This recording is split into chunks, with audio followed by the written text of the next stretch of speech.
Hello everyone, this is Joel for Norman Creek Press, and today I'm going to be doing my movie or TV series of the month.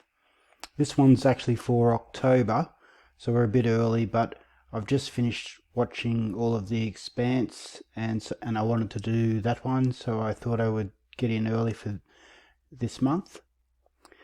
So I'm talking about the TV series, not the books.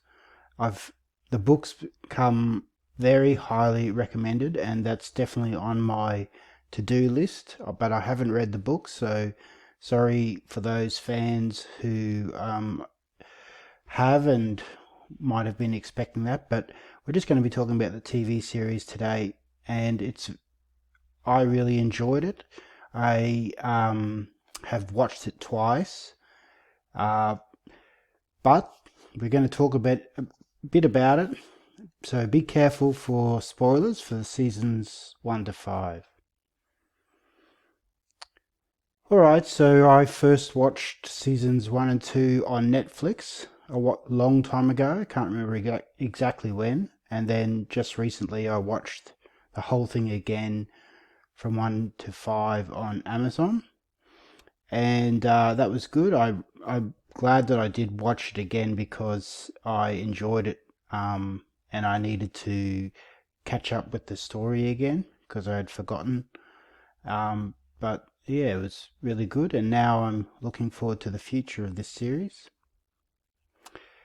I thought it was a great inter-solar system space drama science fiction. It's got really good acting and believable characters who are all a little bit flawed as well, which I enjoy, more realistic.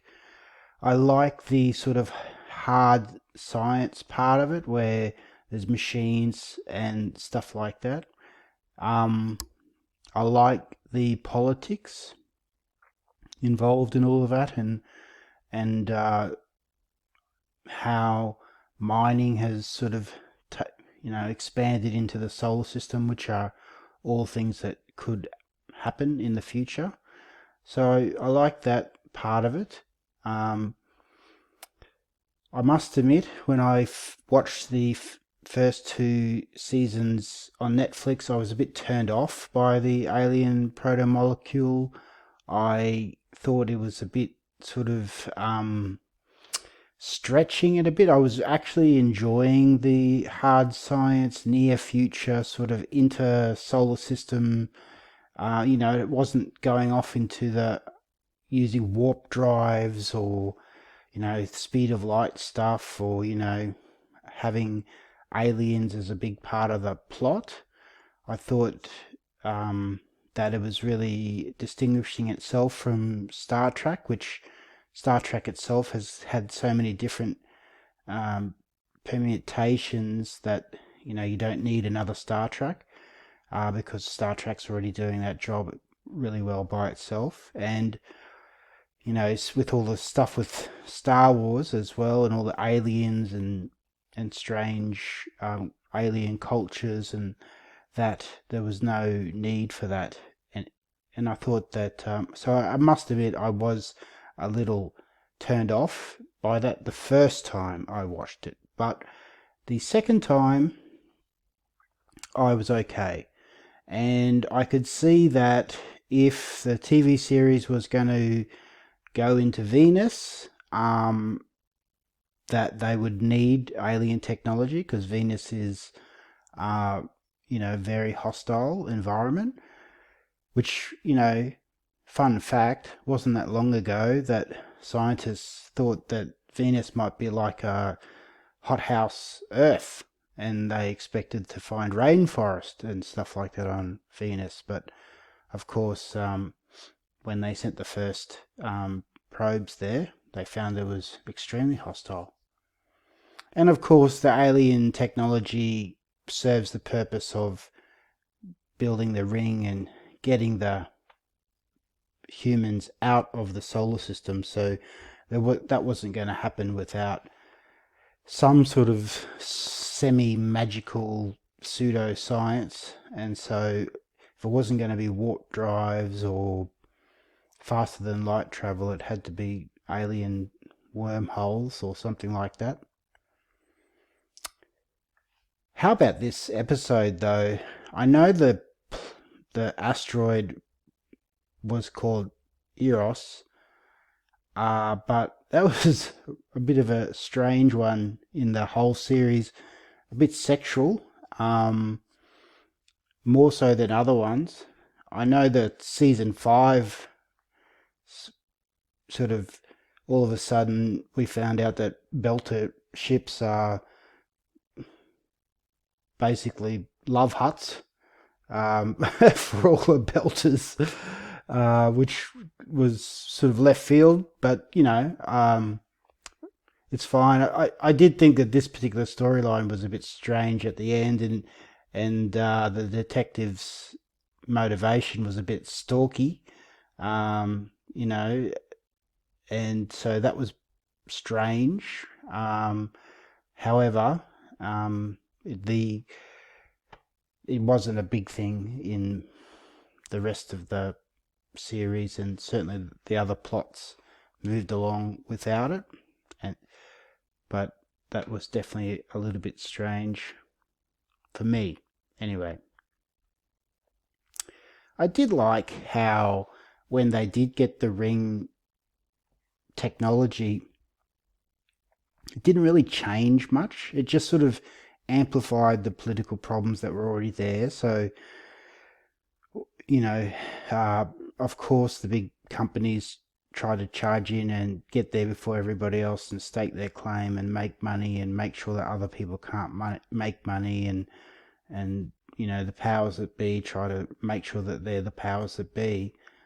So I thought I really enjoyed that with this part of the story, and I was willing to overlook the wormholes, and by then, the second time round, I was fine. I have been fine with all of this stuff. I can see it's an interesting part of the story, and it takes the characters into strange new worlds and new contexts to explore their ways of life and their character arcs. So yeah, that's interesting.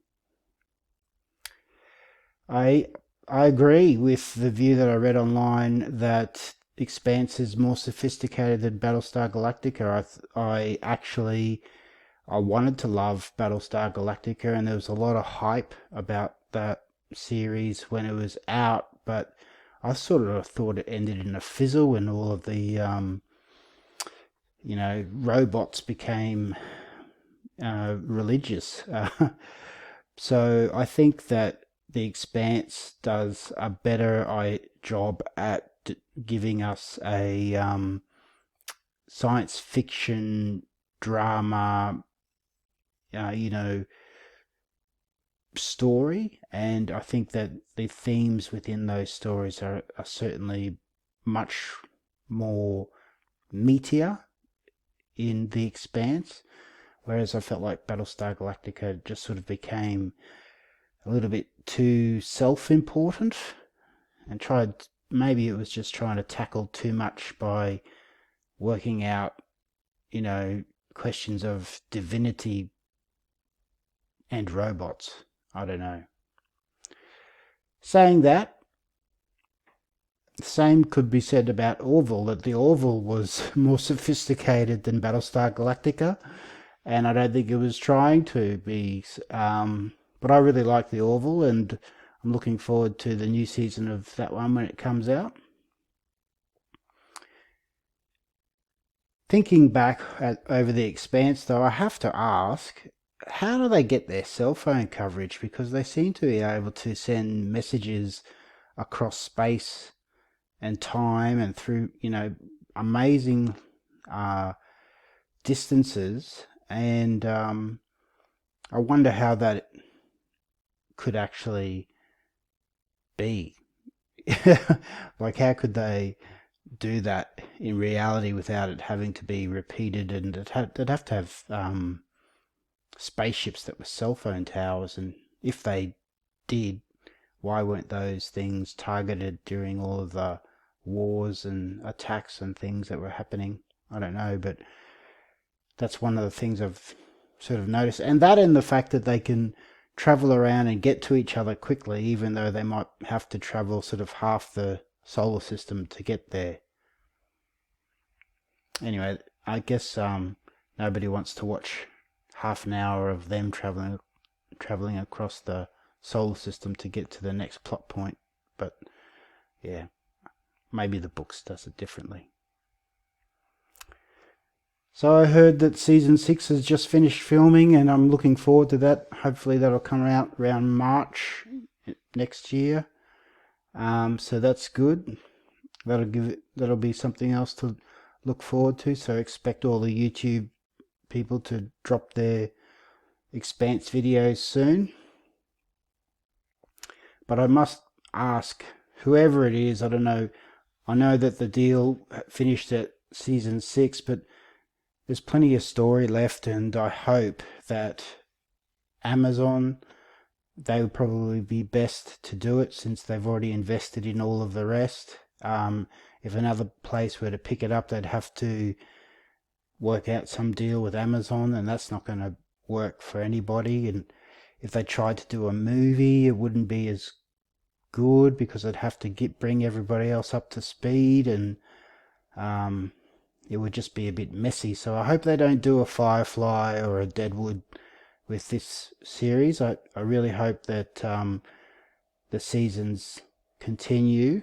They work out whatever they've got to work out to make it happen, because it's a great story and it's working really well. And even though, you know, there's some funny things with the TV series and it's not big budget as like a movie, so some of the graphics aren't, you know, fantastic.